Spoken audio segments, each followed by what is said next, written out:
Hey everybody, I'm Ben, and Karen is away in Phoenix for a few days.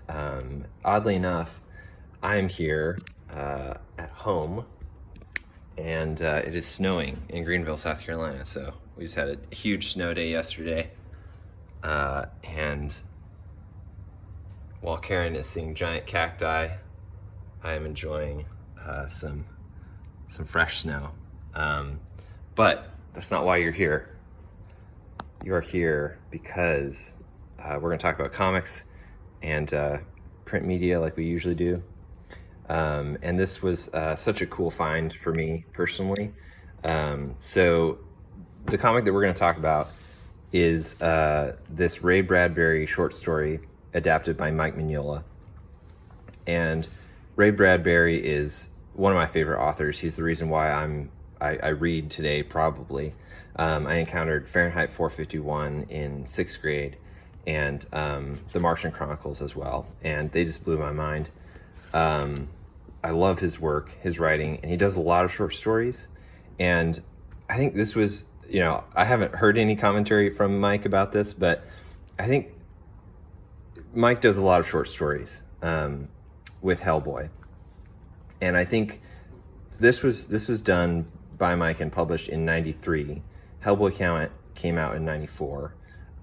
So hard to say how influential it was for him, but I can tell you how influential both Mike's work and Ray Bradbury's work is to me. And to see these two, interacting in this way was so cool for me. But first, let me just talk about my upcoming comic, Joe Death and the Graven Image, going to be publishing from Dark Horse Comics this year, 2020, later in probably November. But this is the cover. You've seen it maybe in black and white, but I've just I'm doing a lot of color. I'm finishing coloring the book and wanted to see how the cover would print in color. And I love that process of figuring out how my work is going to translate into print. I just have a home printer here, so it's not like a big industry standard printer, but it's still, I just get a kick out of it, seeing it in print, and it helps to see just how your work is going to interact in a physical space. We're all about physical printed material here, so it's that's what we're about. So check out my newsletter. If you want to sign up for it, go to my website, benjaminshipper.com, and I do a weekly newsletter, so that's the best place you're going to find news about this comic and my work. Also on Instagram, just Benjamin Shipper. And check out Karen's work at karenshipper.com. She's a great illustrator and great designer. I've learned just a ton about graphic design and how to lay stuff out just from her, just by being around her, being married to her. And she started actually a newsletter as well called Friday Fun Times. And it's really fun, actually. So check that out. All right, let's go in. I am flying solo here, so it's probably gonna be a little more rambly, but you probably don't mind that. I love to listen to stuff while I'm working, so that's the vision I have of you right now, is working on a mundane task, and you just need something to listen to. So here we are. So this short story is The City, and Topps Comics. I don't know much about Topps Comics. I know they're a trading card company, and I think they got into comics because comics were awesome, huge in the 90s for collectability. And Topps, I think, trading cards, that's what they're all about, collectability. So, definitely out of context. Now I don't know who would be excited about kind of getting these in their hands, but they are cool. It's a time capsule sort of for me. This was closed when I ordered it, found it on eBay, and really cool to open it up and see this comic. So this cover, I don't mind the illustration. I just think there's too much going on here. It's a little too, if you've got weird, you sort of want to offset with sort of standard.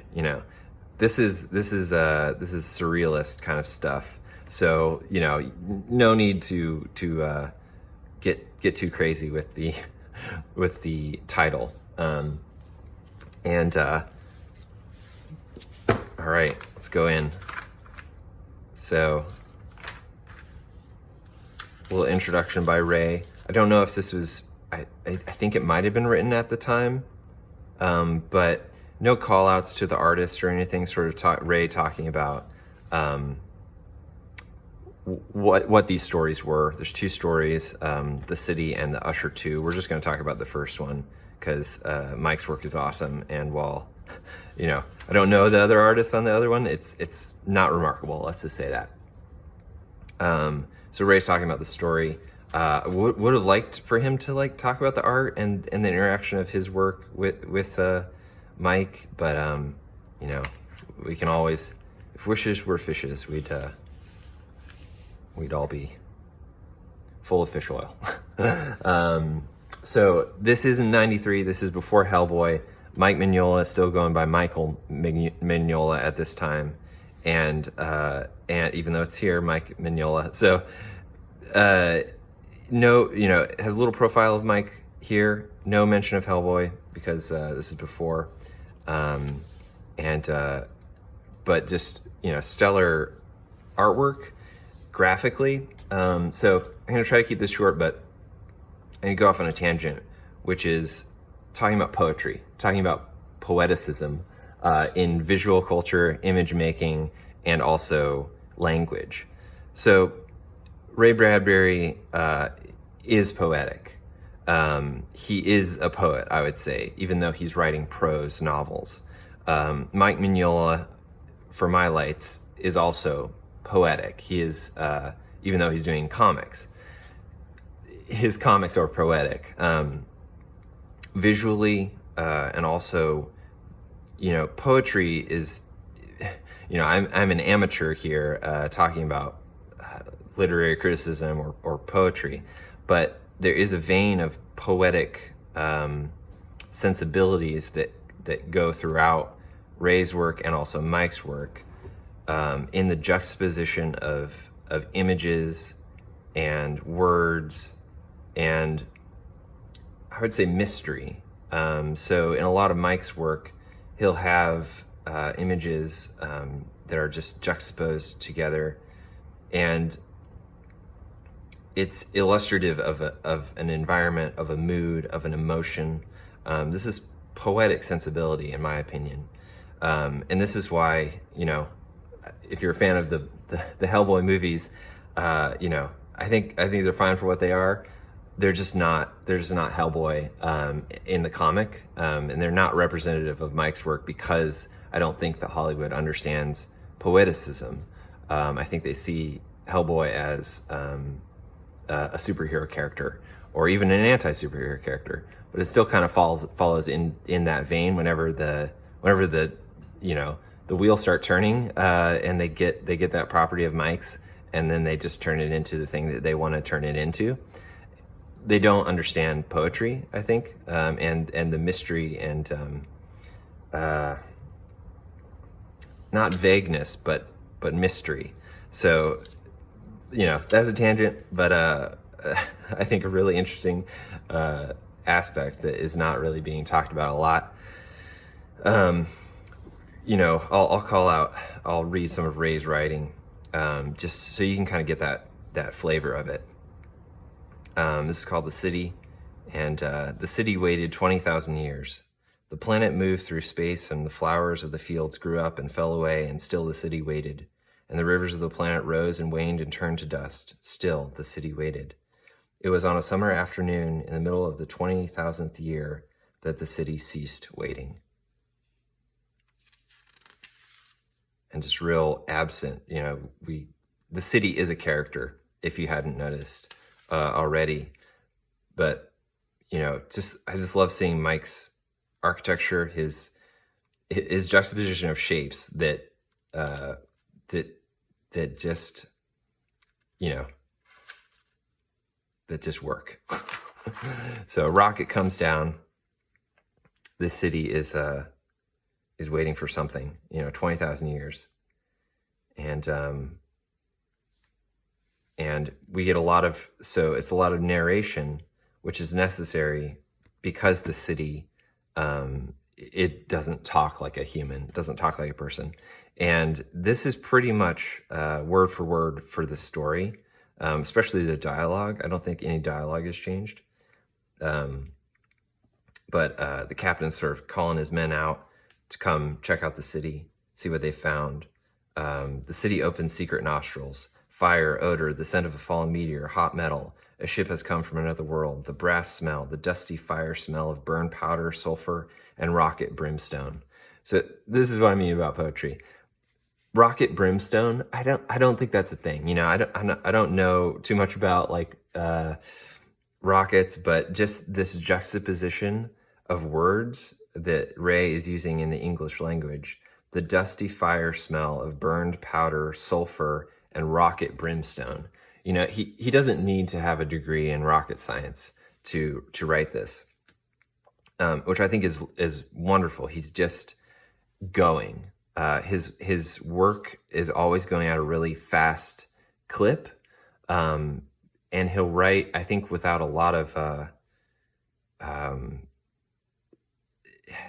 things in between. So visual metaphor is what he's all about, and it pairs so nice with Mike's stuff. Mike can tell this story just by, showing the city's nostrils as like a vent, and the city is just recording. It's like a giant computer. It's recording what's happening. The smell of butter in the city air from the stalking men. Faintly, the aura which wafted the great nose broke down into memories of milk, cheese, ice cream, butter, the efflavia of a dairy economy. I don't know what efflavia is, but it all works. Ice cream, cheese, butter, milk, dairy economy. These men are coming from somewhere with some sort of very full life. Now at the barking talk, the ears awake, the ears listen, and the nose siphoned up great chambers of odor. And we get, we get really close on these people. So it's like the city is, it is mechanical eyes, mechanical ears, mechanical nose, and it's at a very granular level inspecting these intruders. Perspiration, chloride, such and such percent, sulfate, so and so, urea, nitrate, thus creatine, sugar, lactic acid. There, again, it's such a fast clip, and he even just goes such and such percent, so and so. It's quick, it's poetic, and a lot of things Mike worked out since obviously now, so there's a lot of things that he would probably obviously do different, but the whole setup, the whole sequential storytelling is great, and the city is just getting more and more information from these people. One guy is thinking, I don't like what's happening here. I don't like that we're in this giant city, and there's no one here. There's nothing happening. And the captain is sort of saying, you need to calm down. We're here to explore. We're here to see what's happening, and we haven't seen anything. So we're just going to continue. And this guy sees the windows, that they're changing a little bit of lighter or from dark to light, and the captain doesn't see it. So the plight of this one explorer is trying to convince people that he's not crazy and that something's going on, which is hard to do. It's really hard to do. If you've ever been in a situation and you see something or you feel something and others don't get it, it's almost impossible. And that guy just needs to leave, which I think is what he's going to do. So the guns here are really interesting. This is, this is very Mike, which is just like a shape that is descriptive of what it needs to describe. And it's futuristic, so he gets to play. He gets to, take it to a place that we haven't seen before. The city weighs them, and here we go. And it starts to happen right now. The city makes a move, and they chase the guy that's running away. He's like, "All right, you guys made your bed. Now sleep in it. I'm going away." So the guy runs away. All the men follow at the captain's orders. The captain stands behind, and the city goes a final test. And in the book, Ray is a pulp writer. So he's got there's a few things that I feel like need to be in pulp writing, and I would say popular writing, like salty things, like danger. Danger and death are one of the things that really set the pace for a story to go quicker, and an odd sort of death too. So the city, bringing this captain down, cutting him open. It's not gratuitous in the book or in the comic. So this is pretty cool that you can, in my opinion, have this scene, and it's not disgusting, or in a way, it's not, again, it's poetic, and it's done artfully. It doesn't need to be gratuitous, and a perfect pairing because of that. So the city said, these are men from a far world, a certain planet, and they have certain eyes, certain ears, and they walk upon legs in a specified way and carry weapons and think and fight, and they have particular hearts, and all such organs are recorded from long ago. These are our enemies. These are the ones we have waited for 20,000 years to see again. These are the men upon whom we waited to visit revenge. Everything totals. These are the men of the planet called Earth who declared war upon Teolon 20,000 years ago, who kept us in slavery and ruined us and destroyed us with a great disease. Then they went off to live in another galaxy to escape that disease, which they visited upon us after ransacking our world. They have forgotten that war and that time, and they have forgotten us, but we have never forgotten them. These are our enemies. This is certain. Poetic language, can't say it enough. Our waiting is done, and poetic imagery too. Our waiting is done. Like, here it is. We have taken one of them. We have inserted ourselves.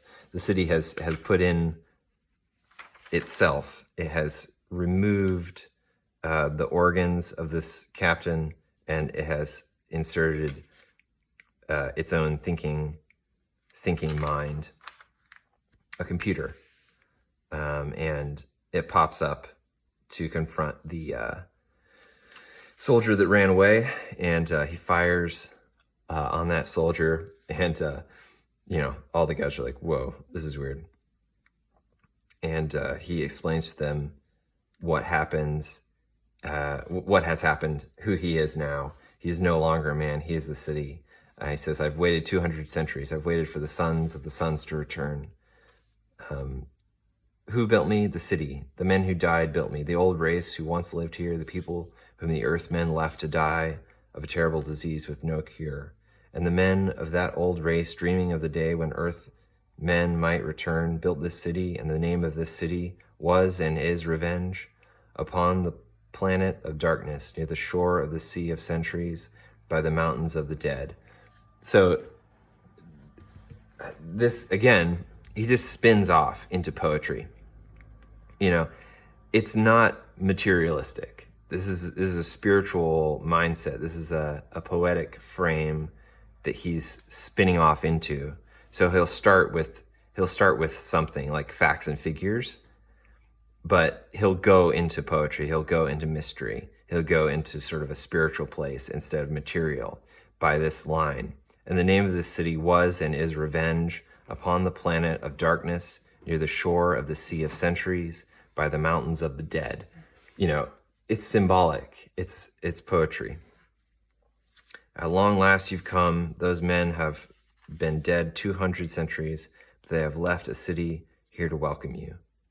And all the guys by this time are like, I think you should come back to the ship, but it's too late. The city does to them what it did to their captain.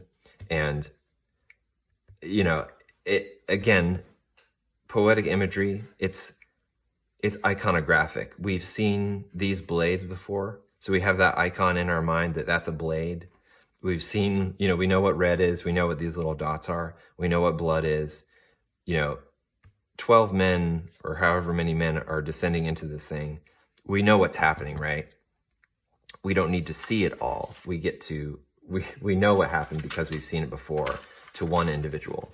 So it's wonderful use of iconography, and it's just a time-saving device. I mean, for the person that makes the comic, but also for the reader. Like, I don't need to see this 8 or 12 times over again, or even in a big panel. I just need to see, I'm just interested in going to the next page and seeing what's coming next. And because it is a short story. So this is like, that other story is just like, hurts my eyes to look at. All right, and they're lined up, getting ready to go in the rocket. It says, we return to Earth immediately. Yes, sir, on the double. These are to be dropped on Earth. Right, sir. 9 men hurried the golden bombs of disease culture into the rocket. Slowly, pleasurably, the city enjoyed the luxury of dying. So it's this meditation on revenge, on an age-old story of revenge, and that's all it needs to be. It doesn't need to be anything more to be a very successful story. In what is this?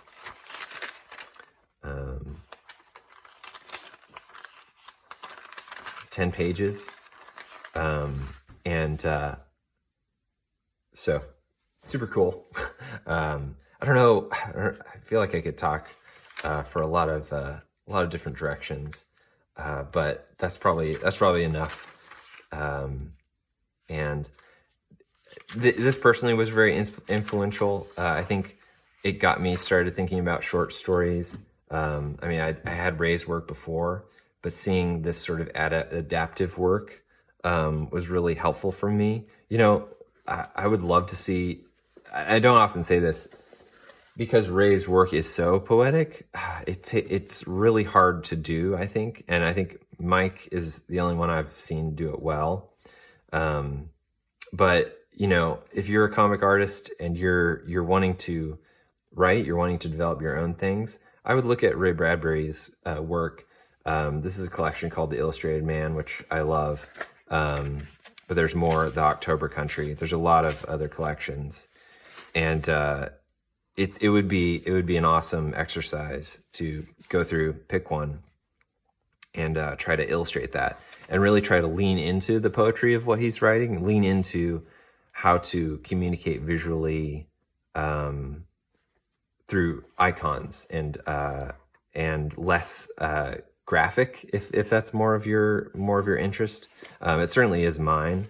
And I did do, I don't know if I was exposed to this before, but I did do a short story. I actually think it was before I came in contact with this. I did do a short story, with Hellboy in it, and me personally just working out what I was experiencing as far as coming from the children's book world and wanting to do comics. And that sort of convinced me that I could do this. I could do comics. But anyway, so good to look at it and share it with you. I think you can get this for like $10 on eBay right now. I really would. It's a really cool piece of Mike's work before Hellboy, All right. Well, if you would, if you thought this was helpful, I think it's always better when Karen's here because we get a little bit more focused. And without her, I'm just all over the place. But if you've liked this, if you thought it was helpful, share it. I would love to see more people here, and subscribe. And also check out my newsletter on my website, benjaminshipper.com. And look for Joe Death and the Graven Image coming out this year, in possibly November, the Christmas season. So, all right. Thanks. Bye.